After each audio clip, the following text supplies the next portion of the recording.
Billy Bragg is an iconic musician, songwriter, singer, and activist who lives in and hails from the United Kingdom. An active and outspoken artist for 40 years, Bragg has pledged his life and livelihood to making a positive change in this world and urging others, particularly younger generations, to hold authority figures and politicians to account for their decisions. He speaks of empathy and political engagement, and he has been speaking of such things long before the likes of Brexit and Donald Trump. On July 7th, 2017, Bragg released a new song called The Sleep of Reason, and he and his collaborator, Joe Henry, are appearing at the Hillside Festival in Guelph the weekend of July 14th to perform songs from their acclaimed 2016 album, Shine a Light, field recordings from the Great American Railroad. They'll be playing some other songs too, I'm sure. Billy and I caught up this week to extensively discuss The Sleep of Reason and its lyrics, the current political landscape around the world, really, traveling in trains on the American railway system with Joe Henry and cutting a record at stops along the way, Gordon Lightfoot, his future plans, and much more. Sponsored by Pizza Trocadero, The Bookshelf, and Planet Bean Coffee, this is Billy Bragg on the 332nd episode of Creative Control with your host, me, Vish Khanna.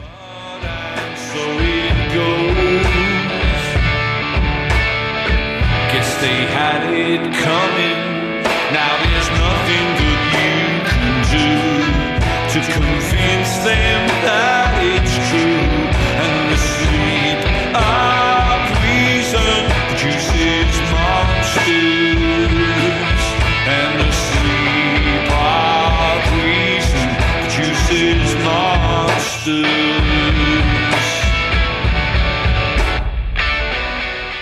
Hi, Billy. How are you? I'm good, Vish. How are you? I'm very well. It's nice to have you on the show. As I always ask my guests, where in the world are you today? I'm in my home on the south coast of England on Chesil Beach. Nice. How's that? How are things there? Well, it was lovely this morning. It's a bit overcast now, and I heard rumours rain might be coming tomorrow, but we kind of need it here. We've had a rather hot couple of weeks. Yeah. Isn't it rainy there, or is it normally hot? I don't even know.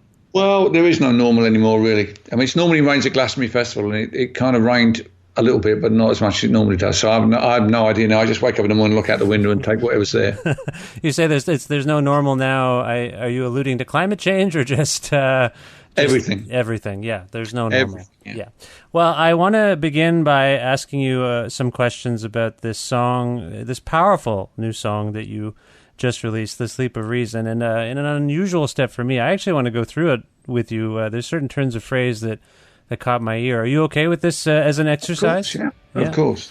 Now, one of the first lines that caught my attention was, "We gather around our shiny screens." One by one, the stars go dim and fall out of the sky. And we gather around our shiny screens to say the last goodbye. I can relate to that notion. Do you think our mediated lifestyles are making us more or less engaged with the world around us? Do you have a take on that? I do. I mean, I was alluding there in that verse to the awful run of rock star deaths that seemed to overshadow last year, and how they produced some kind of communal experiences that you don't normally get on the internet.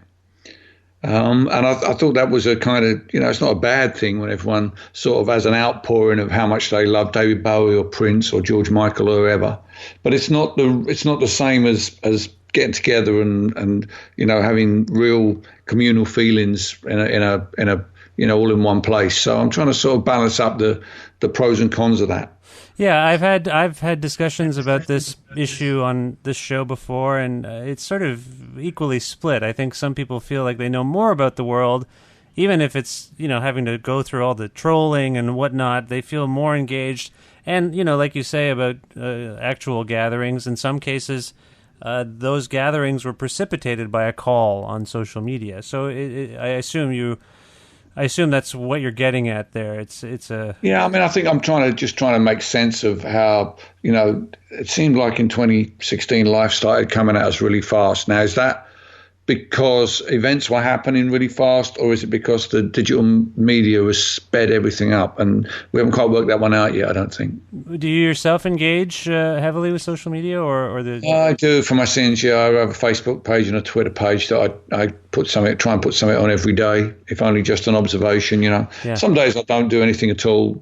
But, with Brexit going down and Trump and the election, of course, just recently happened here in the UK, there's a whole lot of stuff to talk about. And I assume you learn more, for better or for worse, you learn more about the noise out there when you post something like that. I certainly get to sharpen my arguments. Yeah. Is that so? It's in some ways you find it healthy. It's healthy in that sense. It's not very healthy when I've been doing it for an hour and I should be doing, going to bed or something, or doing something productive rather than just arguing with quitters or Trumpites or people who hate Jeremy Corbyn. Right. Well, this brings... Which there seems to be loads of, actually. Yeah, and I mean, there's... this speaks to the next question I was going to ask you about, or rather the next turn of phrase. And surrogates keep their caps lock on to shout each other down. Lights ride in style on a big red bus while you walk into town. And surrogates keep their cap locks on to shout each other down. This is a particularly low period for civil discourse. What do you think has precipitated this era of, I think, bullying, and also within that, the dissemination of misinformation, a mistrust of facts? What's your take on that? Misanthropes generally get ignored in their environments because everyone's fed up with them whinging. But the internet, of course, on the internet, nobody knows you're a dog. So you can go on there and just keep rattling stuff out. I can tell them a mile off. I mean, there was some guy on last night, really, just before I went to bed, who was pretending to be pro-Brexit, but all of his points were classic quitter points. And I'm like, he made some point, and I was just like, in your dreams, quitter, and I just went to bed. So hopefully I'm like, because I'm happy to sort of have a discussion with someone who's interested in talking around a point. And there's a lot of points out there at the moment. I'm happy to do that, but I'm not up for having my whiskers pulled anymore, my beard tugged. I'm getting good at spotting that, I think. Going back to my first question, though, have you found in your observation that this mediated anonymity, like this, that you're referring to anonymity, people feel empowered by just throwing something up there because they know there's not going to be any real consequences for them. But do you not find that this trolling and this sort of insult, whatever you want to call it, don't you find it's translating into real world situations and confrontations now? I think a lot of people would think twice about saying the first thing that came into their head if they were actually in front of the person they're saying it to. However, having said that, I think both Brexit and the election of Donald Trump have given license to all sorts of xenophobes, sexists, homophobes, and sort of all-round, I don't know, are you allowed to say arseholes on the radio in Canada? Yes, you are. Well, it's kind of like, it's kind of given them license, unfortunately. It's not in the sense of the song, the sleep of reason produces monsters. Trump isn't so much the monster as the kind of like the justification for all the little monsters to come out and do their monstrous things. Yeah, I neglected to ask you first off to contextualize the song. I read on your website that the song is inspired by an etching. Can you elaborate upon that? Because that turn of phrase, yes. The sleep of reason produces monsters, it really captures this era for me quite wonderfully. Yeah, it's a lost art, actually, the art of writing songs about etchings. And it's a shame, really. I think more artists should I'm hoping to get a Nobel Prize for it. But yeah, there's a great etching by Goya. I don't know if you're familiar with Francisco Goya's work. He was a 18th century Spanish artist who did incredible paintings, some of them very, very political, about the turbulent times he lived through. One of his etchings is a guy asleep at a table, and he's been assailed by all these kind of dark creatures, bats and things. And it says at the bottom of it, the sleep of reason produces monsters. And trying to make sense of last year, what was going on, first Brexit, then Trump, that phrase kind of came back and kind of bit me. And I thought there's definitely something to do with this song. So I just borrowed that title for that song for the payoff line for each verse. And the sleep of reason produces monsters.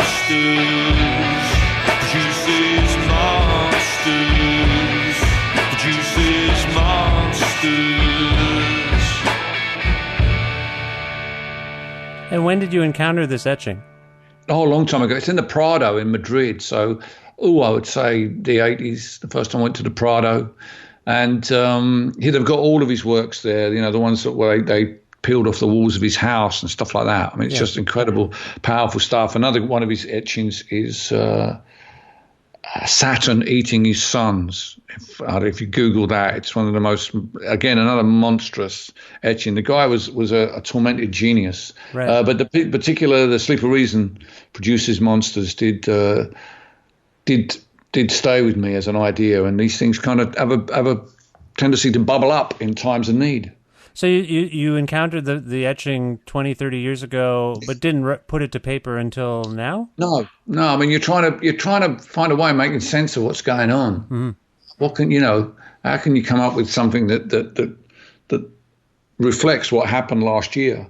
And that it just seemed to me when I remembered that title, that etching, that it really, for me, drew some sort of frame around something I could articulate about the events of 2016. Yeah, no, that's very interesting. I didn't realize it had been. I wasn't sure when you'd encountered it. That's really fascinating. Obviously, it stuck with you for this whole time. Oh yeah, it's a brilliant idea. It's a brilliant image as well. And his work, Goya's work particularly, is something I've always been fond of. Whenever I go to Madrid, I try and get down to the Prado if I have time. Okay. There's some great art in there, not just his art, but it's always worth it. You can pick up a lot of things, wandering around galleries and museums. Well, clearly, if you're going to pursue the lost art of writing songs about etchings. Etchings, yeah. And wood prints. I've written songs about wood prints as well. I've done that too. You're just a guy who writes songs about stuff. I mean, artistic stuff. Yeah, exactly, yeah. I get my ideas from everywhere. In that sense, I'm a borrower. All right, let's get back to the song. There's the next line I wanted to ask you about. It's over now. You lost, my friend. Move on, just let it go. It's over now. You lost, my friend. Move on, just let it go. Says a man who flies a Confederate flag on his profile just for show. There is a sense that the greater good has been lost in this haze of winning. Victory over one side over the other. They just want to win, which I find childish. I find it dangerous. Like I say, I don't think the greater good is really being contemplated seriously enough here. And then within that, I think some people... The gall of some people to just refuse to acknowledge their own hypocrisy, their own dishonesty. This is a huge question for you, Billy, but if anyone can answer it, it's probably you. Do you have a take on what happened to decorum? What happened to shame? Something has gone wrong here.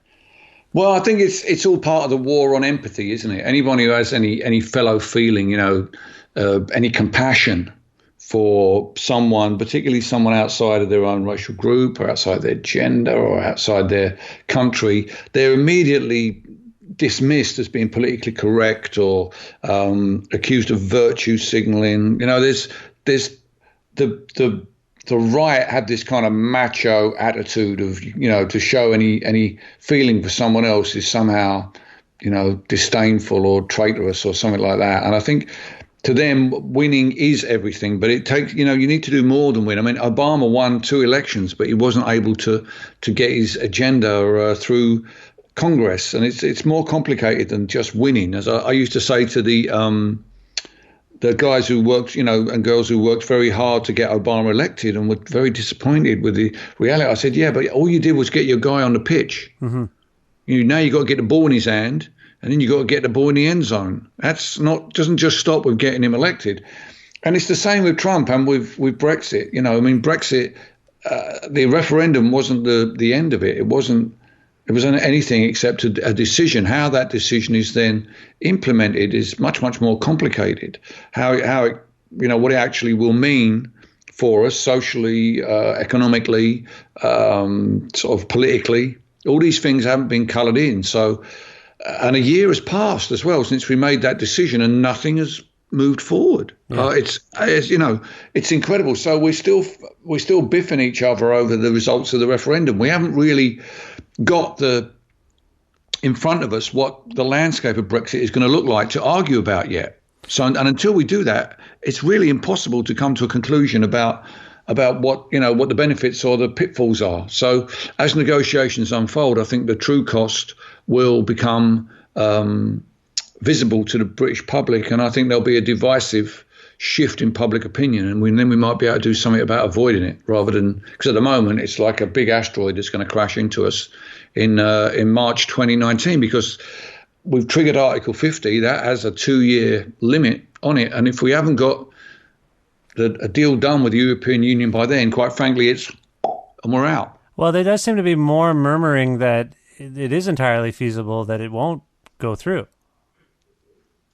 Well, yes, possibilities. There's a lot of possibilities in there. Obviously the election result has kind of derailed the idea of what the Tories refer to as hard Brexit, which means we just get whatever we want and damn the consequences. Now it's clear that the Prime Minister didn't get a mandate to do that kind of thing. Yeah. And now today, in the papers this morning, she was asking the other parties if they had any ideas. The Labour Party, I believe. She was asking everybody, really, but obviously the Labour Party being the main opposition. Yeah. That's some kind of sort of reflection of how adrift we are here in the UK at the moment. We've made this decision by a small majority, and now we're on this course, and everyone's like, well, hang on a minute, what does this really mean? So hence the sort of huge amount of discussion on social media. We're trying to work out what's the best way to combat this, because it's not really about our relationship with the European Union. It's about who we are as a people in Britain. Yeah. Are we really frightened of the rest of the world? Do we really want to close our borders and turn our back on our neighbours and try to somehow find our way back to 1952 or something like that, when we had an empire? I don't think we do. I just think that that's the default position of conservatives who don't have any ideology, so they sort of fall. But it's basically the same as what you got in the US, really. It's kind of the rise of nationalism. And unfortunately, in Trump, we have a change candidate, and that seems to be what's happening around the world. People are voting for change candidates. Brexit was a change candidate. In many ways, Corbyn was a change candidate in our election, and that's why the Tories were blindsided by it. People want change, and the system isn't able to deliver that change in a way that I think is going to make all boats rise. So people are still going to be angry after Trump's gone, because I don't think he'll address the issues of ordinary working people in the United States of America desperately need addressing. I think it's fair to also mention that President Barack Obama was a change candidate, and in the analysis of what has gone on between Brexit and Trump, there are discussions about the surprise and shock that some people have experienced. I think there's also been putting it on the left, putting it on the Democrats, the Labour Party. The notion that they have been feckless in the face of this rise in nationalism. To be taken aback by it is to seem out of the loop. Were you yourself surprised or shocked by what went down with both Brexit and Trump? I think we were all shocked by Brexit. None of us thought we'd be so stupid as to vote for that. But a lot of people weren't really voting about the European Union. They were voting about how sort of cut off they feel from the main political discourse. It was as much a vote against Westminster as it was against Brussels. Mm-hmm. That's one of the problems about referendums. People don't always vote about the thing that's on the ballot paper. They vote about other things, and certainly there's been a huge disconnect in the UK between those who rule us and those of us who vote for them. And that again, that's not really been addressed. In reality, our last 3 elections have ended up with people, no clear winners. We have a voting system, first past the post, that's supposed to deliver clear mandates to rule. 2010, there was a coalition. 2015, the Tories just scraped it. And last month, we're back to no government again. And I think that's going to be, until we change the system and allow people to make everybody's vote count, we're going to be in a situation where people just are too frustrated by things that they end up voting against things rather than vote for things. Well, there is an indecisive aspect to it, too. I remember after the Brexit vote, the BBC was running these news features speaking with people who had voted for it, but then didn't really recognize what they had done.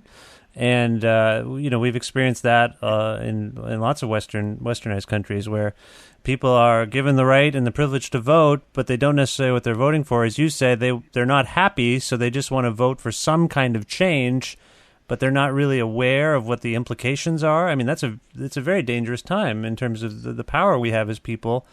I think they know what they. I would say the people who voted against Brexit knew what they were voting about. But if they think the European Union is the cause of those problems, they're going to wake up in April 2019 and be really surprised, because so many of the things that they were voting about, which is, the gap between inequality in our country, the refusal of Westminster politicians to think outside of the Westminster bubble, all these kind of things are Westminster problems, not European Union problems. Yeah. There's one of the lines that stuck out for me in this song of yours, "The Sleep of Reason." The kids are alt-right. So it goes, and the kids are alt-right. That's a great line, by the way. That's just I like that one. Thanks very much. Well, it's part of my job to entertain as well as make people think. So that one does. That's for me. That's an open goal. That term, alt-right. I can't, because I'm always. I do a thing at Glastonbury Festival called the Left Field, and they're always asking me, why isn't there it's a kind of Labour tent. Why isn't there a Tory tent? Yeah. And that was always my idea for the Tory tent, would be called The Kids Are All Right.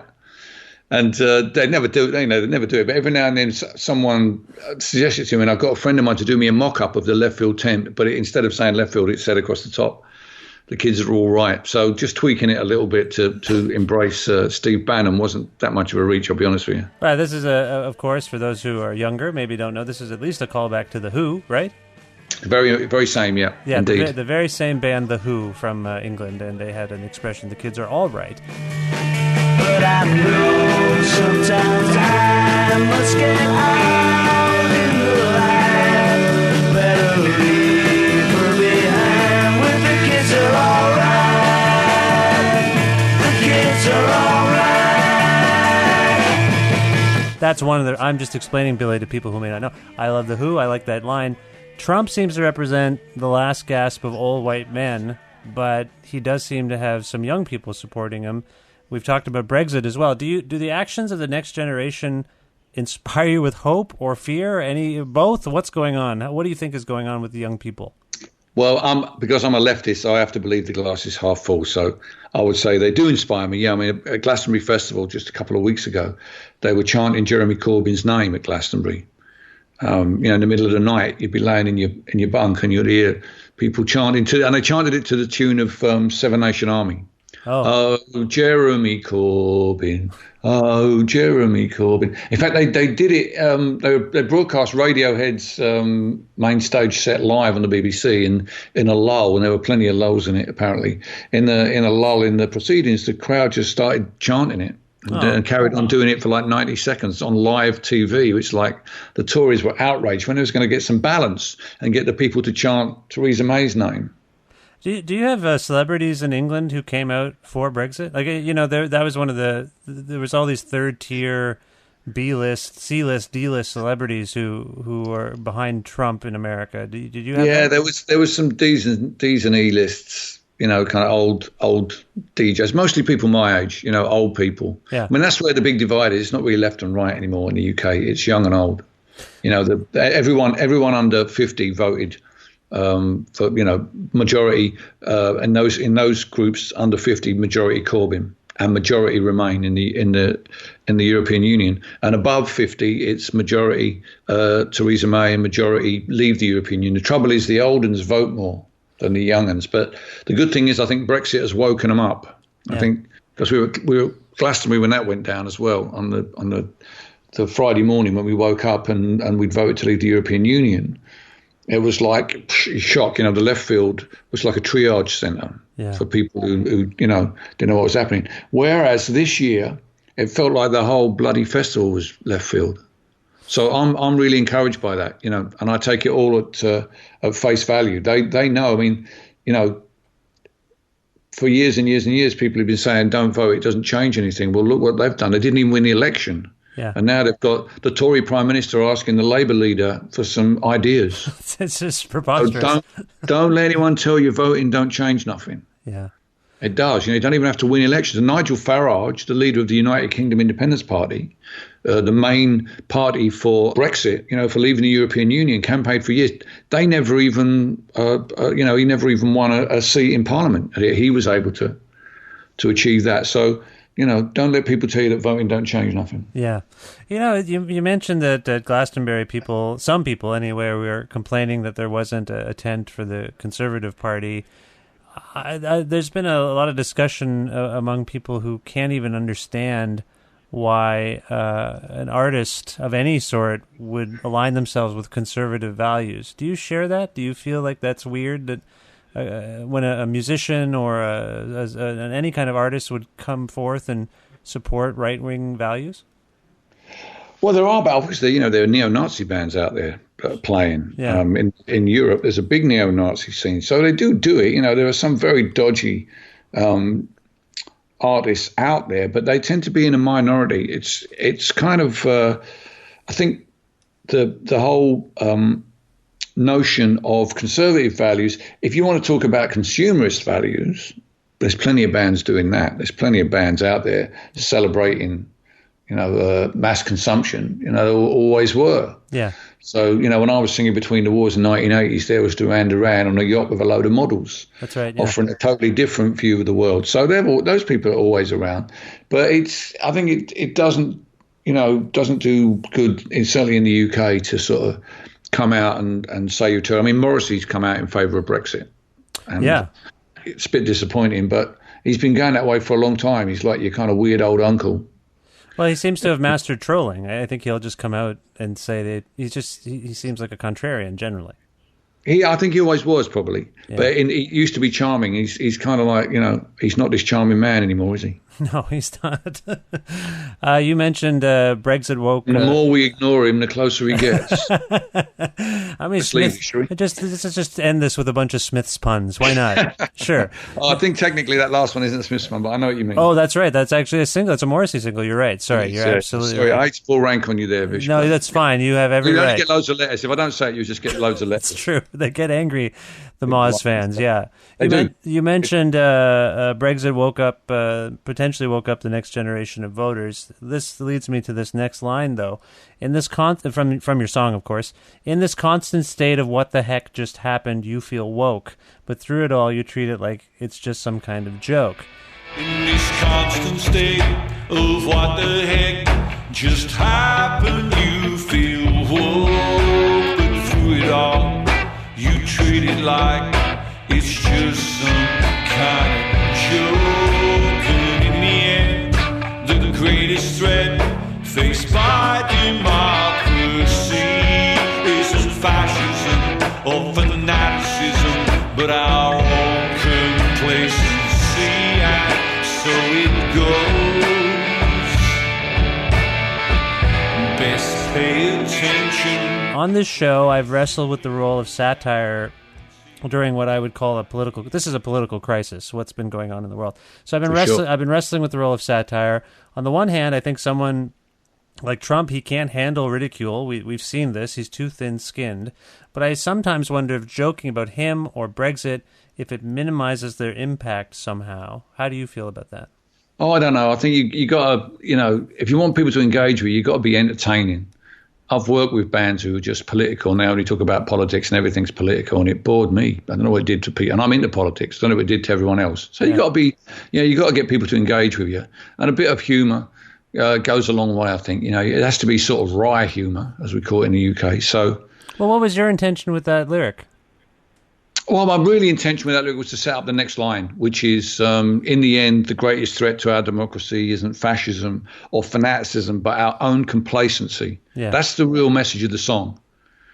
We mustn't be complacent now. And making a joke of things is a way of shirking, for some people, not yourself, obviously, but for some people, it's a way of sort of shirking responsibility and saying, it doesn't really matter. I'm really opposed to that. It does matter. Unfortunately, as I say, the young generation seem to have realised that at the election.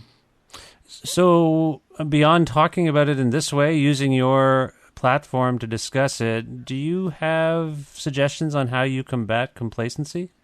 Yeah, I think you've just got to encourage people to engage. I mean, one of the problems I face is the residual idea from the 1960s that singing about it can change things. That doesn't really work, I'm afraid. Trust me, I've tried my hardest. Yeah. Music doesn't have agency. It's great for bringing people together and for expressing solidarity and for raising money and for making you feel you're not alone, which is really, really important in this age that we live in now, both because of the political situation and the kind of hyper individualism of the internet. But ultimately, only the audience can change the world. That's always been so. You know, it's and to say otherwise would be to shortchange people, I believe. And I've always tried to make that explicit in my work. Right. And that's, I think that's what I'm trying to do. I'm trying to prod people to engage and, to best pay attention, as I say a couple of lines later. Yeah, no, I agree. And I think I did take that as the primary message of the song, to really be aware and engaged. Yeah. I mean, you're a guy who's been engaged. Because otherwise it's just a whinge. It's got to, a song like that has got to have in it a pearl of something that points the finger at the listener. It can't just be us whinging about all the stuff we don't like. That's easy. Finger pointing songs are easy. So you always have to have in it where you point the finger at the listener. Yeah. That's one of the things I try and have in all of my songs. Ultimately, we all have some responsibility for the situation we find ourselves in here, and so we need to pay attention and do what we can to change things. Well, you're a person, you're an artist who's been politically engaged almost your entire career, and I have to say, I follow a lot of comedians on Twitter, I follow lots of journalists, I follow lots of musicians. I think the ones I follow anyway, and obviously that's a curated thing, but everyone feels particularly engaged right now. Do you feel that? Yeah, I do, and I feel that people. It's weird to say this, but I feel that people feel this because I've been engaged for a long time. It's been a pretty lonely vigil, through the late 90s and the early noughties. But now more and more people seem to be woke. I'm certainly getting, more and more young artists are getting in touch with me. At Left Field, we have 3 bands every night. Preceded by a comedian. I've had to sack the comedians this year and put in extra bands because there's so many bands out there that want to play. Mm-hmm. No disrespect to the comedians. They're great and they're much more political than the bands, but they've got plenty of platforms still. Political bands don't have much space at the moment. So I'm trying to create a little bit of that and encourage younger artists to come in. The only really in the UK at the moment, the only genre that's really pulling its weight is grime. Right. To be perfectly honest with you, it's grime, still has edge, it still has attitude, it's still used by its community as a way of communicating, not only with one another, but it's their way of getting in your timeline and my timeline, where they don't often get, and that's crucial. But also, very importantly, they were the only community that came out to support Jeremy Corbyn. Right. One or two artists from other genres spoke up, but as a genre itself, UK grime, they stepped up for Corbyn. I think that is very, very significant, and I think they deserve a huge amount of respect for that. You mentioned UK grime. I mean, there's been a few articles of late talking about the death of the guitar, about the death of rock and roll for real. Like rock and roll has lost its potency, and you mentioned that music doesn't have the agency it maybe once had or maybe ever had. Well, I don't think it ever. Let's just say, Vish, I don't think it ever. Let's just clear that up, mate. Okay. I don't think it ever did. We tell ourselves that, but I hate to break this to your listeners, but Woody's guitar didn't actually kill fascists. I'm sorry. It did a lot of great work. It did a lot of great work, and it inspired a lot of people to kill fascists. But the actual guitar itself, that just played great music. Do you feel, you mentioned, it's been a lonely vigil for some time, being an artist who tends to work in folk and rock genres, I suppose. Do you feel it's on the decline? I think what's declining is the role of music in youth culture. In the 20th century, it had a vanguard role. And looking back now, I think it's you could say it was the only social medium we had. And so as a result, we had to contain everything we felt about the world, love, politics, football, everything. Yeah. And we had, lots and lots of music papers, 4 weekly music papers in the UK to talk about those issues to thrash these things out. We were a self-contained kind of like discussion group, if you like. That's kind of shattered now. If you're 19 and you want to talk about the world and get your anger out there. You don't have to learn to play guitar anymore and do gigs and write songs like I did. You've got lots of ways you can talk about the world. But there are still some artists for whom that role of music, talking about the world, is still vital to them. And grime is one example. And, you know, there are communities that are using music to talk about things. I think a lot of the discussion around gender that goes on among young people now is feeding into music.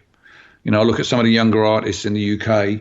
We have one at left field, Declan McKenna, and his politics are about gender. They're not necessarily about, you know, socialism like mine are, but it's still political. He's still talking about kids expressing their support for one another and stuff like that. So he might not feel he's a lefty, but as far as I'm concerned, he's making music that talks about the pressure that he and his community feel under, and that's what I'm interested in. I'm not interested in music with a capital P. I'm interested political music with a capital P, rather.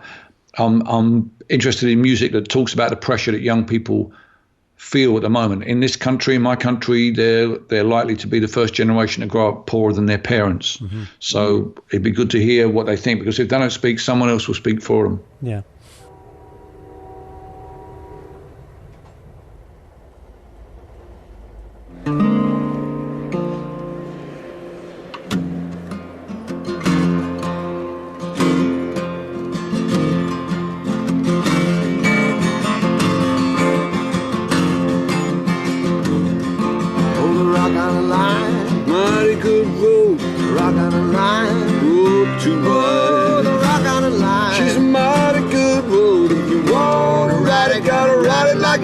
Get your ticket at the station on the Rock Island Line. Well, I may be right, may be wrong. You're gonna miss me when I'm gone. Well, I want to ask you about you and Joe Henry. Last year you released this record, Shine a Light, Field Recordings from the Great American Railroad. And there's a remarkable story behind this record in terms of how you made it. Can you talk about that a little bit? Sure, yeah. I mean, I've been last couple of years writing a book about time in British pop culture when our music went from being a sort of jazz-based confection for adults to becoming a guitar-led music for teenagers. And that hinges on a guy named Lonnie Donegan who had a hit in 1956 with Rock Island Line. Mm-hmm. Started the skiffle boom. And the skiffle has always, all their songs seem to be about railroads in America.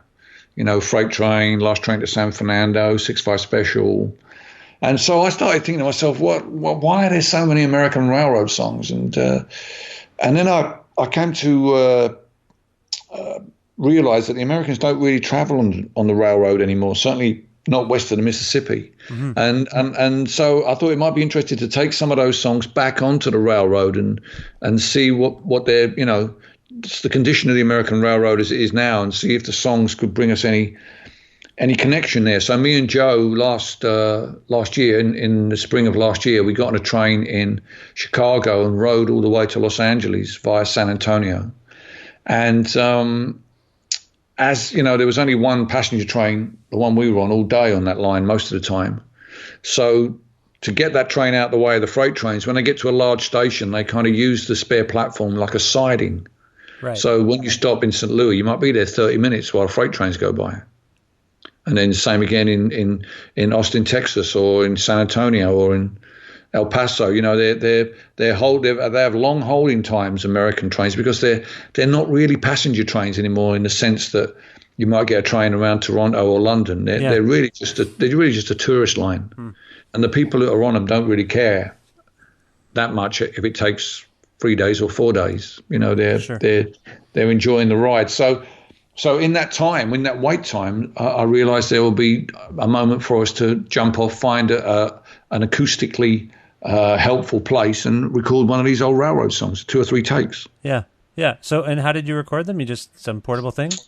Yeah. We had a couple of really good ribbon mics that Joe had borrowed. He's a record producer, and his engineer, who's a genius, Ryan Freeland, he came along with a laptop. And kind of built a tree thing that the mics would fit on, and we could kind of put it up and take it down in 5 minutes. Oh, okay. And we just walked in. Sometimes there were people there, sometimes there weren't. most people didn't pay. You know, two guys playing guitars in a railway station is not a big deal in my country or yours. So we didn't, you know, nobody stopped to ask what we were doing. We didn't ask permission from Amtrak. We just bought tickets for the train and just said to the conductor, "Don't leave without us. We're getting back on." And so we got to learn the tone of the third all aboard. That's the last one. Don't miss that. And what insights did you get into the American railway from doing this? Well, the railroad goes to places that were important 100 years ago, and you know you're often looking when you're going through cities where you're crossing live roads. The train has to really slow down, and you find yourself looking into people's backyards and sometimes through their kitchen windows.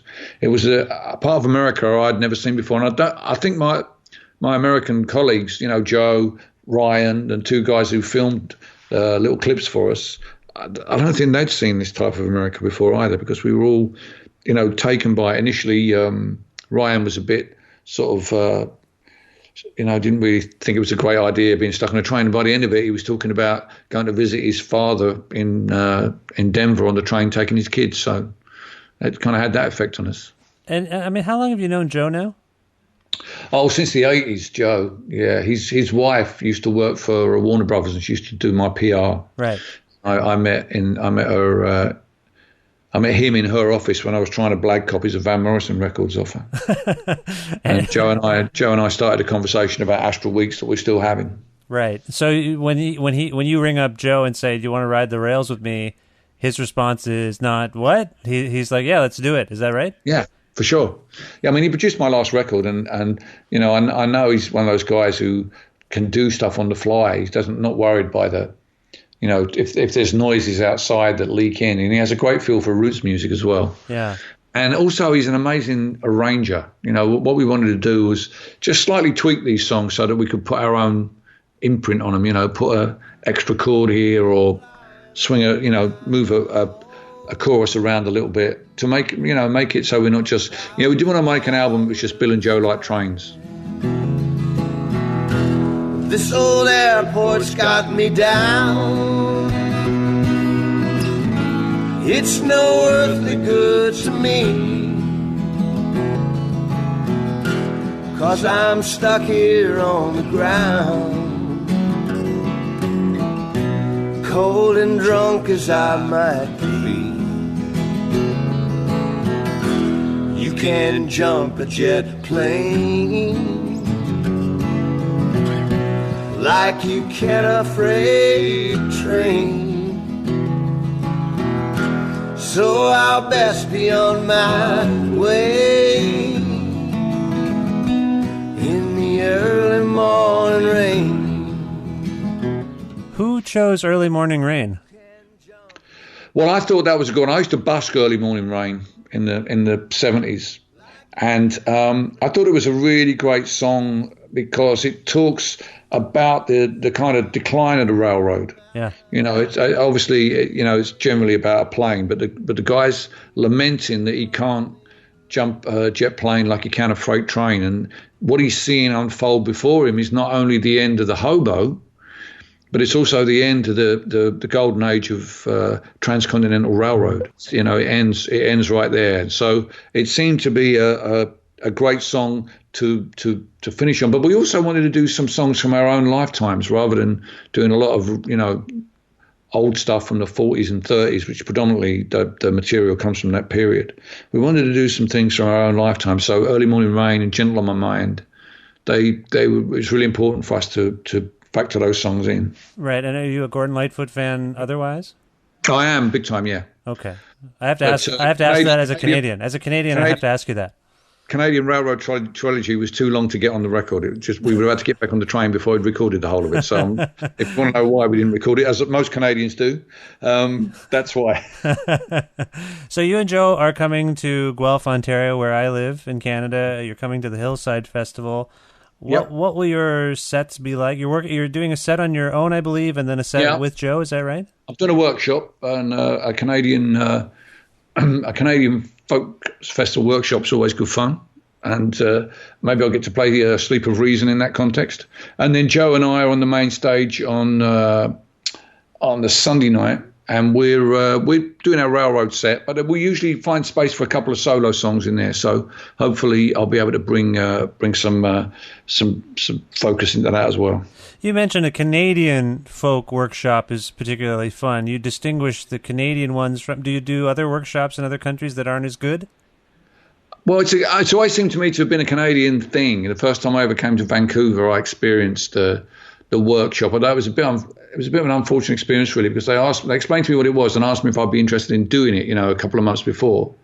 And, basically you sit on stage and take it in turns to play songs. You probably only play 3 or 4 songs, they said. And it was a Woody Guthrie workshop.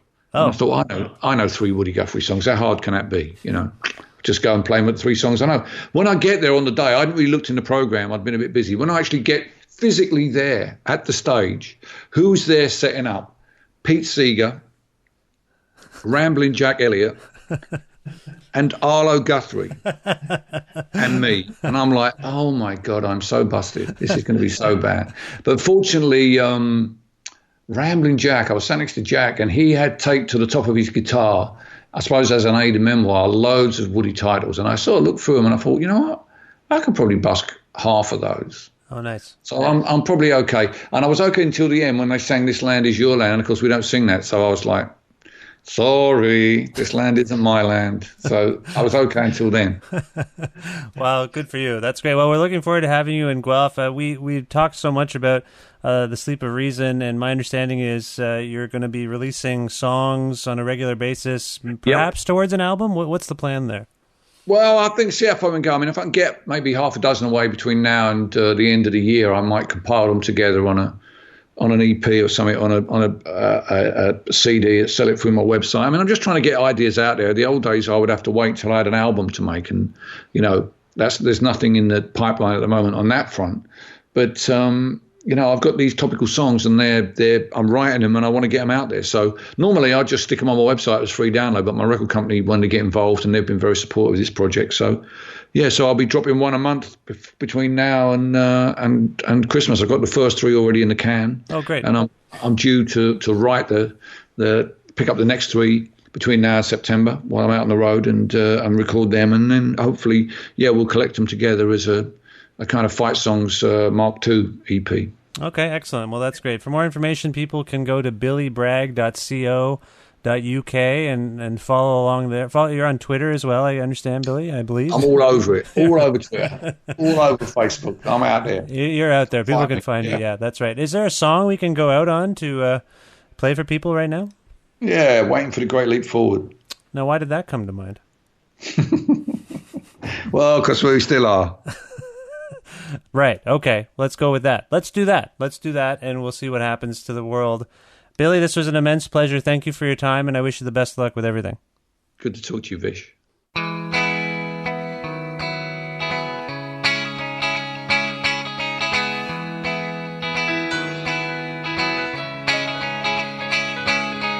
It may have been Camelot for Jack and Jacqueline, but on the Che Guevara highway filling up with gasoline, Fidel Castro's brother spies a rich lady who's crying over luxury's disappointment, so he walks over and he's trying to sympathise with her, but he thinks that he should warn her that the third world is just around the corner.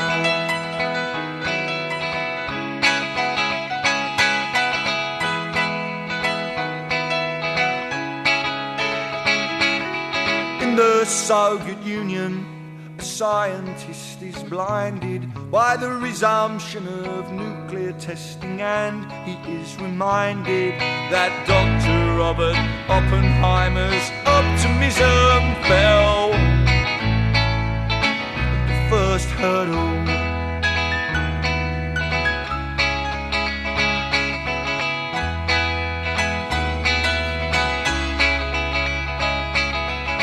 The cheese pavilion, and the only noise I hear is the sound of someone stacking chairs and mopping up spilled beer, and someone asking questions and basking in the light of the 15 fame-filled minutes of the fanzine writer.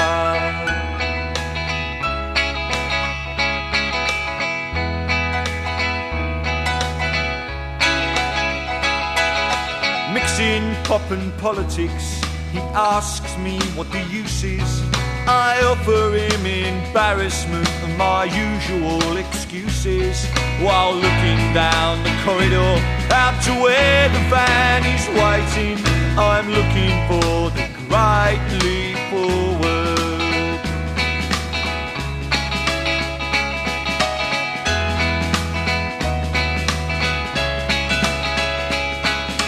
Jumble sales are organised and pamphlets have been posted. Even after closing time, there's still parties to be hosted. You can be active when the activists are sleeping with the sleepers, while you're waiting for the great leap forwards. Oh, one leap forwards, two leaps back. Will politics get me to sack? Waiting for the great leap forwards. Well, here comes the future and you can't run from it. If you've got a blacklist, I want to be on it. Waiting for the great leap forward. Oh, it's a mighty long way down rock and roll, from top of the pops to drawing a down. You're waiting for the great leap forward. If no one out there understands, just start your own revolution and cut out the middleman. Great leap forward. In a perfect world we're all singing tune, but this is reality, so give us a room. Waiting for the great leap forward. So join the struggle while you make the revolution. It's just a t-shirt away. Waiting for the great leap forward. Waiting for the great leap forward. Waiting for the great leap forward. Waiting for the great leap forward. Bring me up, Scotty! Waiting for the great leap forward. Waiting for the great leap forward. Waiting for the great leap forward. Waiting for the great leap forward. Waiting for the great leap From his album Workers' Playtime, which came out in the year 1988, that was Billy Bragg with Waiting for the Great Leap Forwards. Thank you, Billy, for being on the show. I thought we were going to go to a railway song. Normally, I have a guest on the show, I say, let's go to a song, they pick something from a newer thing. But he went back, and I guess, unfortunately, we're all going a little bit backwards. Maybe not you and me, but this song that came out in 1988, Waiting for the Great Leap Forward, still relevant. So thank you, Billy, for the time. That was a thrill, and I enjoyed it very much. So there you go. Billy Bragg. Iconic. Outspoken. Good to have him on the show. This is the 332nd episode of the Creative Control podcast, which is available on all your finer podcast platforms, including iTunes, Audio Boom, Google Play, Stitcher, TuneIn, Overcast, and many more. You can go to vishkhanna.com to access every single episode of the show thus far and learn more about me and the show. And you can follow Creative Control with Vish Khanna on Twitter, @VishCreative. You can like us on Facebook. And to listen to a version of this show every Wednesday at noon Eastern Standard Time. Around the world, go to cfru.ca, or if you're in the Kitchener-Waterloo area, CFRU 93.3 FM 93.3 FM on your radio dial. You can hear a version of the show every Wednesday at noon Eastern Standard Time. You can also go to patreon.com/Creative Control to make a flexible monthly donation to the program. For your efforts, I will send you, if I still have some, one of two t-shirt designs. I have two t-shirts, two t-shirt designs. I will send you a t-shirt if you pledge. So just send me a message once you pledge and we can work something out. This episode would not be possible without our local sponsors, the finest pizzeria in Guelph, Pizza Trocadero. They are a family-run business. You can call them for pickup or delivery at 519-829-2444 or check them out at trocaderoguelph.ca. Also a family business, The Bookshelf, an independently owned bookstore, bar, music venue, movie theater, and restaurant located at 41 Quebec Street in downtown Guelph. Learn more about them at bookshelf.ca.